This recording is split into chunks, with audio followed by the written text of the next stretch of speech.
There's a quote from Rilke, which you're probably familiar with, and it came to mind as I was going over episodes of your show. And Rilke says, be patient towards all that is unsolved in your heart and try to love the questions themselves. Like locked rooms and like books that are now written in a very foreign tongue, do not now seek the answers which cannot be given to you because you would not be able to live them. And the point is to live everything. Live the questions now.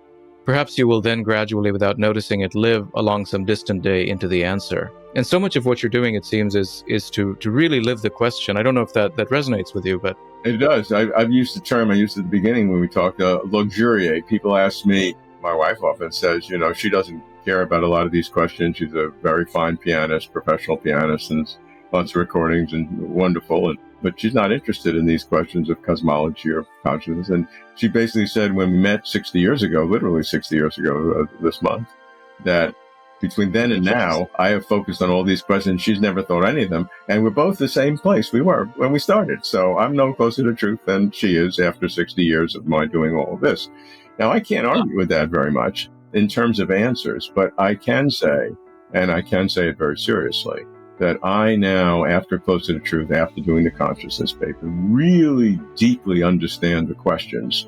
And not only understand them, but I luxuriate them in them. That's my phrase that I use. I love the questions. I am immersed in the questions and love the questions and love all that they have.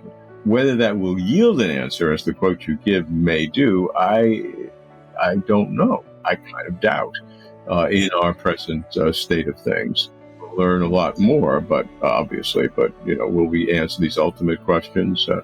To me, to luxuriate in the questions, to really understand it, is a very important part of the human process.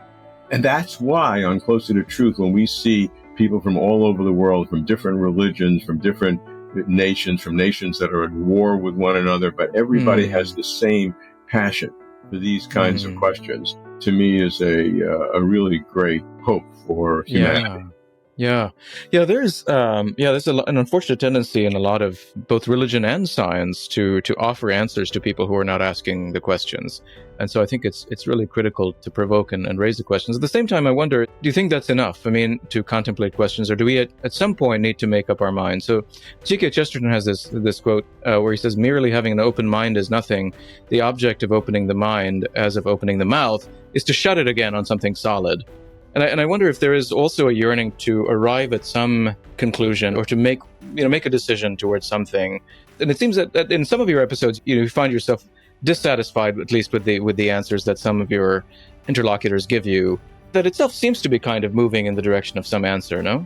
I'm not sure it's moving in a direction of an answer. I can tell you that one of my great enjoyments from Closer to Truth is from websites that are atheistic and theistic, both complementing Closer to Truth, saying, look, there's some things there that you really don't want to listen to, but it's really, really a good thing. And that could be another similar one is on, obviously on YouTube, you get tens of thousands of comments now. And in several episodes, which would be on a nature of God kind of question or analytic philosophy of religion, global philosophy, in a long series of comments from random people, somebody would say, great episode, really enjoyed it, Kuhn is good and all that. But Kuhn is a closet atheist trying to undermine the belief of true believers.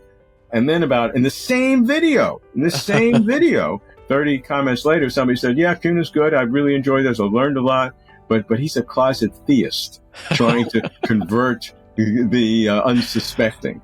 And it's to the same video. Yeah. So that's a great accomplishment. I like that.